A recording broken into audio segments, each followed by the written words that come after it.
आज की वीडियो, नमस्कार बंधुजन, मैं अमित श्रीवास्तव। आज की वीडियो जो थर्ड मैं लेके आया हूँ आप लोगों के लिए, ये वीडियो बड़ी ज़बरदस्त है क्योंकि आज हम लोग एंट्रियों पर अपना कदम आगे बढ़ाएंगे। और कदम बढ़ाते समय जवानों, बच्चों, आपको घबराना नहीं है। धीरे धीरे करके आपको सारी एंट्री आ जाएंगी। आप एकदम कोशिश मत करना एंट्रियों को सीखने की, और अभी तो क्वेश्चन करने की कोई जरूरत भी नहीं है। धीरे धीरे एंट्रियों को समझते जाएंगे और आराम से वो एंट्रियाँ बनती चली जाएंगी। बस आपको ये ध्यान रखना है कि मैंने इन सारे क्वेश्चनों के अंदर नरेशन नहीं बनाई है, आप नरेशन बनाएंगे। और अभी तो मैं आपको सिर्फ सिखा रहा हूं, जब मैं क्वेश्चन कराऊंगा ना तो आपको नरेशन फॉर्मेट ये सब बना के दिखाऊंगा, उसी के बेसिस पे कराऊंगा। सबसे पहले तो हम लोग वो एंट्री करेंगे यार जो बहुत ज्यादा बच्चों को आगे चल के दिक्कत देती है। वो एंट्री है गुड्स की। यस, बिल्कुल गुड्स की। गुड्स की हम लोग अगर डेफिनेशन समझें तो हर वो चीज जिसमें बिजनेस बेचेगा और खरीदेगा, वो एक्टिविटी करेगा, वो सब गुड्स हैं। सारे गुड्स हैं। जो बिजनेस यूज करता है उसकी बात नहीं कर रहा हूं, जो बिजनेस एक्टिविटी करवाएगा, बेचेगा खरीदेगा, बेचेगा खरीदेगा, वो सारी गुड्स हैं उसकी। और जो वो यूज करेगा वो बेचेगा नहीं, वो उसकी एसेट्स हैं। तो आपको purchase, sales, purchase return, sales return पता होना चाहिए। परचेज कौन करता है? कस्टमर। परचेज कौन करता है? कस्टमर करता है। लेकिन आपको दो नजरिए से देखना है। आपको देखना है कि जो एक शॉपकीपर है वो भी तो परचेज करता है, तो वो भी किसी के लिए कस्टमर एक तरह से देखा जाए, और उसकी दुकान पर जो व्यक्ति आ रहा है लेने, वो भी उसके लिए एक तरह से कस्टमर है। तो मैं यहाँ पर जो बात कर रहा हूँ, परचेज जो मैं डेबिट कर रहा हूँ यहाँ पर और जो मैं क्रेडिट कर रहा हूँ यहाँ पर, मैं दो एंगल से सोचूंगा यहाँ पर, ठीक है। और यहाँ पर परचेज रिटर्न, सेल्स रिटर्न भी है, तो हमें इन चारों को ध्यान में रखना है। चलते हैं परचेज की तरफ। भाई, परचेज और सेल्स दोनों दो तरीके से होती है। इनके दो टाइप्स होते हैं, पहला कैश और दूसरा क्रेडिट। देखिए, दोनों जब ट्रांजेक्शन कैश में होंगे, दोनों ट्रांजेक्शन जब कैश में होंगे तो यहाँ पर पर्सन का नाम नहीं आएगा। लेने वाला तो पर्सन होगा, लेकिन पर्सन की डीलिंग अकाउंटिंग में नहीं होगी। क्यों? क्योंकि वो नगद ट्रांजेक्शन में कर रहे हैं। एक दुकानदार है, मान लीजिए पूरे दिन में अपने माल बेच रहा होता है, तो आप ये बताइए वो दो तरीके से बेचता है, नगद और उधार, कैश और क्रेडिट। तो क्रेडिट पर तो वो नेम लिखेगा, क्यों? पैसा बाद में दिया जाएगा। लेकिन क्रेडिट में, क्योंकि जब हम लोग क्रेडिट में ट्रांजेक्शन करते हैं बच्चों, बिजनेस में दो तरीके से माल बेचा जाता है, एक तो क्रेडिट में और एक कैश में। तो क्रेडिट में हमेशा नेम ऑफ पर्सन आएगा, सेल्स पर भी आएगा और परचेस पर भी आएगा। एक देने वाला है, एक लेने वाला है। देने वाला लेने वाले का नाम लिखेगा और लेने वाला देने वाले का नाम लिखेगा। एक डेबिटर बनेगा और क्रेडिटर बनेगा। अब आपको ये समझना है कि व्हाट इन बाय डेबिटर और क्रेडिटर, इसमें बच्चे कंफ्यूज होते हैं। तो पहली बात तो ये क्लियर कर लो कि क्रेडिट होने पर जब गुड्स का हम क्रेडिट ट्रांजेक्शन करेंगे, जैसे यहाँ पे एक बी है और यहाँ पे ए है, तो आपको समझना होगा कि बी ए को अगर माल कोई बेच रहा है, बी अगर ए को कोई माल बेच रहा है, तो ए को बाद में पैसा देना है। ए को जो माल लिया है उसने उधार, बी से जो माल लिया है उधार, दुकानदार से जो माल लिया है, सप्लायर से जो माल लिया है, शॉपकीपर से जो माल लिया है, वो कस्टमर है, वो डेबिटर है, वो उधार लेने वाला व्यक्ति है। आज उसने अपना उधार लेके काम चलाया है, लेकिन उसको पता है उसको कल पैसा चुकाना है, तो उसकी लायबिलिटी बनती है बच्चे। तो यानी कि जो डेबिटर है वो जो माल लेके आ गए वो तो उनकी एसेट्स बनेंगी, लेकिन बाद में जब पैसा चुकाना है तो उनको चुकाना पड़ेगा, लायबिलिटी बनेगी। सेल्स मतलब क्रेडिटर मतलब सप्लाई। तो क्रेडिटर हमेशा क्या होते हैं? क्रेडिट होते हैं। और डेबिटर हमेशा क्या होते हैं? डेबिटर हमेशा हमारी एसेट्स है, कौन सी? करंट एसेट्स, तो ये डेबिट होगी, क्योंकि यहाँ पे डेबिटर बढ़ रहे हैं और वहां पर लायबिलिटी हमारी है। तो लायबिलिटी जब बढ़ती है तो क्रेडिट होती है, और एसेट जब बढ़ती है तो वो डेबिट होती है। आपको समझना होगा। तो एक तो हुआ डेबिटर, एक हुआ क्रेडिटर। ये क्लियर हो गया? यानी कि जो गुड्स बेचा गया है वो शॉपकीपर के द्वारा बेचा गया है, ठीक है। जिसको बेचा गया है वो उधार माल लेके गया है, वो डेबिटर है। उसको थोड़े दिनों बाद पेमेंट करना होगा। किसको करना है? बी को करना है। तो आपको समझना होगा डेबिटर और क्रेडिटर के बीच का डिफरेंस समझना है। तो उसको हम एनटीओ से समझते हैं। सबसे पहले sale of goods, sale of goods, ठीक है ना। एक मिनट,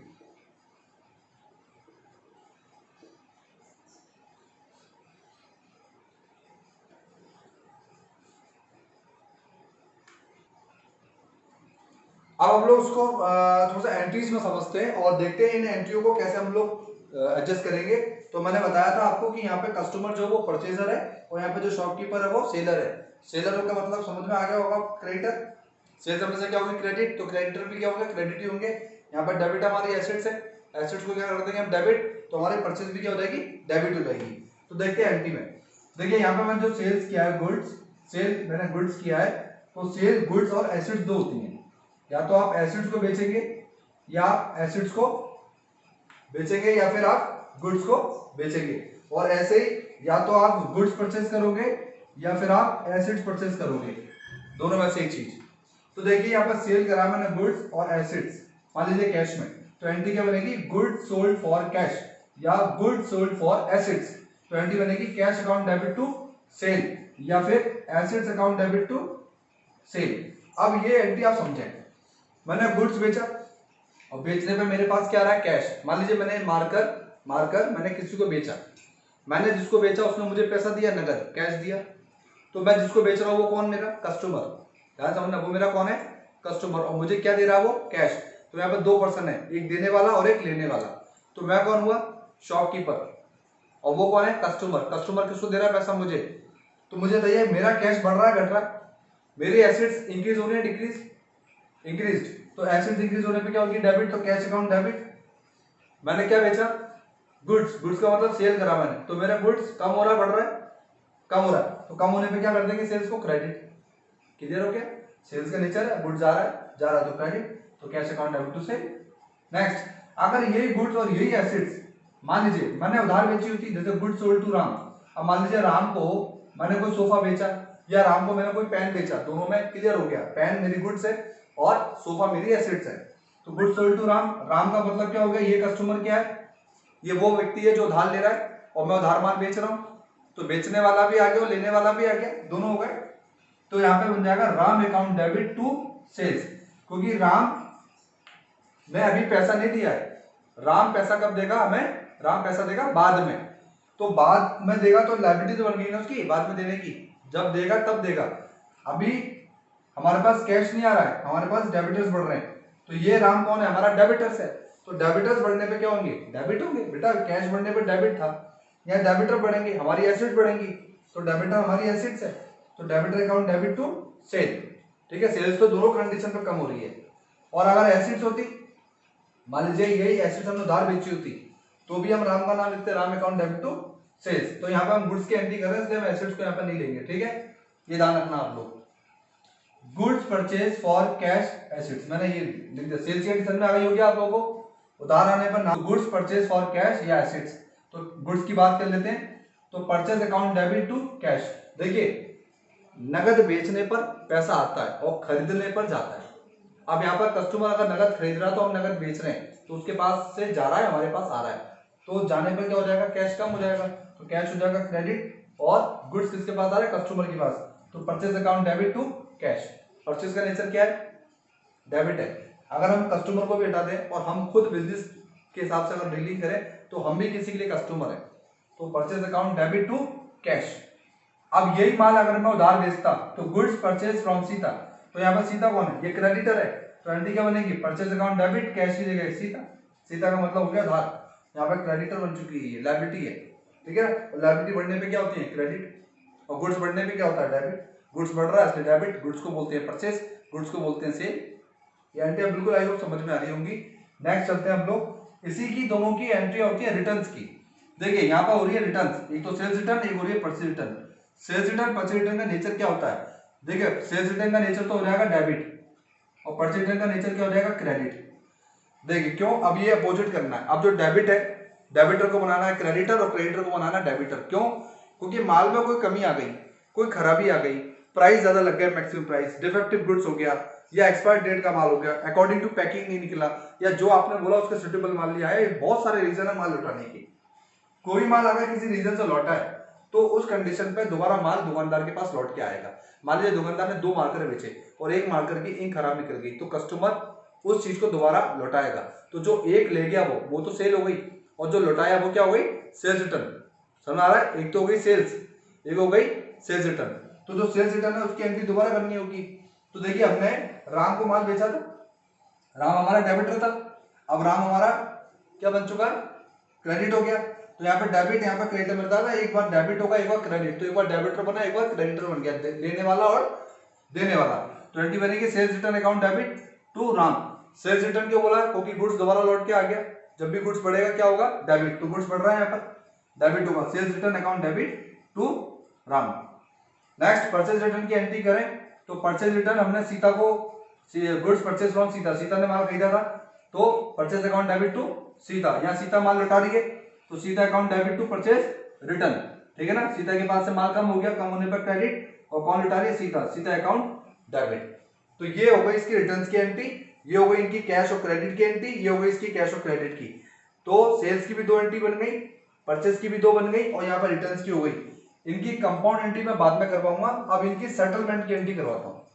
देखिए सेटलमेंट का मतलब होता है फुल सेटलमेंट, एक तो होता है रिसिप्ट में, एक होता है पेड में। ये एंट्री बच्चों तभी बनेगी, ध्यान रखना, ये एंट्री तभी बनती है जब डेबिटर और क्रेडिटर होते हैं। जब कोई भी ट्रांजेक्शन क्रेडिट होगा, सेल हो चाहे परचेज हो, तब ये सेटलमेंट की एंट्री आएंगी, अदरवाइज नहीं आएंगी। कैश वाली एंट्रियों में कभी भी सेटलमेंट नहीं होगा, लेकिन क्रेडिट में जरूर होगा। क्रेडिट में ही परचेज रिटर्न, सेल्स रिटर्न हो सकती है, और क्रेडिट में ही नेम ऑफ पर्सन आता है, ये ध्यान रखना होगा। सेटलमेंट में कैसे करेंगे, देखिए मान लीजिए मैंने राम को 10,000 रुपए का माल बेचा था, और अभी इसमें मैंने डिस्काउंट इन्वॉल्व नहीं किया है, मैं आगे डिस्काउंट टॉपिक जब सिखाऊंगा उसके बाद ये एंट्री और दोबारा करके इसमें एडजस्टमेंट कर लूंगा। 1,000 रुपए का माल मान लीजिए राम ने लौटा दिया, तो 10 में से 1 गए, कितने बचे, 9,000। अब 9 में से भी वो मान लीजिए रिसिप्ट कर रहा है, सेटलमेंट के द्वारा बिजनेस को दे रहा है 8,000, तो बिजनेस को कितने नहीं दे रहा, वो 1,000, तो बिजनेस को कितने का डिस्काउंट देना पड़ेगा, 1,000 रुपए का। तो इन दोनों का जो डिफरेंस है ना मेरे बच्चे, कि 9,000 रुपए राम को मिलने चाहिए थे, लेकिन राम को कितने मिले, 8,000, तो राम को कितने नहीं मिले, 1,000, तो 1,000 रुपए उसने डिस्काउंट दे दिया।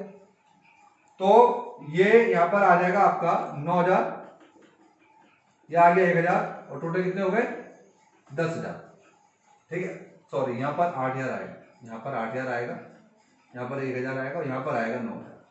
तो आपको समझना है कि जो 9,000 है, देखिए राम यहाँ पे कौन था, डेबिटर, देने वाला था, देने वाले ने कितने दिए, 9,000 ही लिखे, लेकिन लेने वाले को केवल कितने मिले, 8,000, 1,000 रुपए का लॉस हो गया शॉपकीपर को।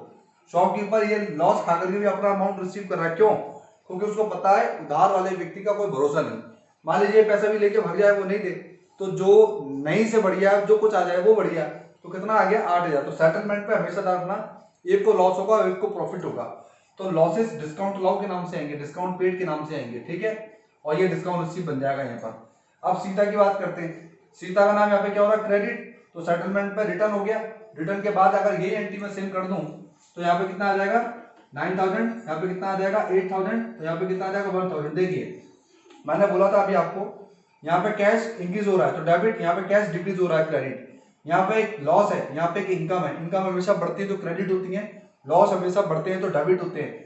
यहाँ पर राम क्रेडिट हो रहा है, वहां पर सीता डेबिट हो रही है, यानी कि यहाँ पे एक तरफ लायबिलिटी खत्म हो रही है, एक तरफ एसेट्स बढ़ रही है। तो डेबिटर जब बढ़ते हैं तो डेबिट होंगे, और जब लायबिलिटी क्रेडिट होती है, यानी लायबिलिटी बढ़ती है तो वो क्रेडिट होती है। तो यहाँ पे डेबिट और क्रेडिट भी आप समझ गए कि एक की लायबिलिटी डिक्रीज हो रही है और एक की लायबिलिटी इंक्रीज हो रही है, एक एसेट्स इंक्रीज हो रही है और एक एसेट डिक्रीज हो रही है, एक लॉस बढ़ रहा है, एक इनकम बढ़ रही है। आपके सामने सेटलमेंट की एंट्री आए किस तरीके से की गई है ये आपको देखना होगा। क्वेश्चन करते समय आपको उधार वाली एंट्रियों पे 3 नजर रखनी है, एक क्रेडिट की, एक रिटर्न की, एक सेटलमेंट की, ये आपको समझना होगा। अब आ रही है बात ड्राइंग की, लास्ट है ड्राइंग। ड्राइंग में 3 चीज होती हैं, या तो बिजनेस से ड्राइंग गुड्स के तौर पर होगा, या एसेट्स के तौर पर होगा, या कैश के तौर पर होगा। ये ड्राइंग क्या होता है, मैं बिजनेसमैन हूं, मैं अपना बिजनेस चला रहा हूं और मुझे कभी भी रिक्वायर हुई पूरे साल भर के दौरान में, मेरे पास 2 ऑप्शन है, या तो मैं अपने बैंक जाकर के पैसा निकालूं जो मेरा पर्सनल अकाउंट है, या मैं अपने दुकान के गल्ले में से पैसा लूं। अगर मैं अपने दुकान के गल्ले में से कोई पैसा ले रहा हूं और अपने बच्चे की ट्यूशन फीस भर रहा हूं तो वो हमारे कैश को कम करेगा। और यदि वही चीज मैं चेंज कर दूं कि मैं अपने 3 किलो आटा या 3 किलो चावल या 3 किलो चीनी लेकर के, शुगर लेके या फिर राइस लेकर के मैं अपने घर पे लेके जा रहा हूं तो वो मेरे गुड्स को कम करेगा। या मैं सोफा बेच रहा हूं और एक पर्सन सोफा लेकर के अपने घर पे डाल रहा हूं तो वो मेरी एसेट्स को कम करेगा। तो ड्राइंग 3 टाइप से होती है, गुड्स, एसेट्स और कैश। अब ये जिसको इफेक्ट करेगी उसको एंट्री करनी पड़ेगी। कैसे करेंगे, drawing account debit to purchase, ये खरीदे हुए माल को कम कर रहा है, माल कम होगा तो क्रेडिट। ड्राइंग क्या है, ड्राइंग हम लोग कह सकते हैं एक तरह से हमारा कैपिटल लॉस है, तो हमारे कैपिटल को कम करेगा, इसलिए ड्राइंग को हम लोग लॉस मानते हो डेबिट कर देंगे। Drawing account debit to purchase. अगर ये ड्राइंग एसेट्स हो रही है ड्राइंग टू एसेट्स, और यही कैश में हो रहा था ड्राइंग टू कैश। यहाँ पे हमारा कैश कम हो जाएगा, ये हमारी एसेट्स कम हो जाएंगी और यहाँ पर हमारा गुड्स कम हो जाएगा। और तीनों में देख लो ड्राइंग डेबिट है तो ड्राइंग लॉस है। ये जो मैंने अलग अलग एंट्री करी है बच्चों, इसी को सिंपल एंट्री कहते हैं। और ये जो मैंने साथ में कर दी है, जैसे टाइम बच गया मेरा, और एक ही नेचर टाइप की एंट्री है, जब एक ही नेचर की एंट्री आऊं तो अलग अलग ना करके उनको साथ में जब कर देंगे तो वही कंपाउंड बन जाएगी। तो एंट्री बनेगी drawing account debit, 2 purchase, 2 acids और 2 कैश। तो ये कंपाउंड हो गई, ये सिंपल एंट्री हो गई। नेक्स्ट टॉपिक में हम सिंपल और कंपाउंड के बारे में जानेंगे और बहुत सारी एंट्री करने की कोशिश करेंगे। तब तक के लिए बराबर बने रहे, वीडियो को एंट्री देखें। आई होप आपको वीडियो थोड़ी बहुत समझ में आई होगी, और समझ में आई है तो वीडियो को लाइक करें, शेयर करें, सब्सक्राइब करें, बेल बटन बजाएं और मेरी वीडियो को एंड तक जरूर देखें। नेक्स्ट वीडियो हमारी 4th बनेगी और उसके बाद मैं क्वेश्चन कराऊंगा आपको। तब तक के लिए धन्यवाद।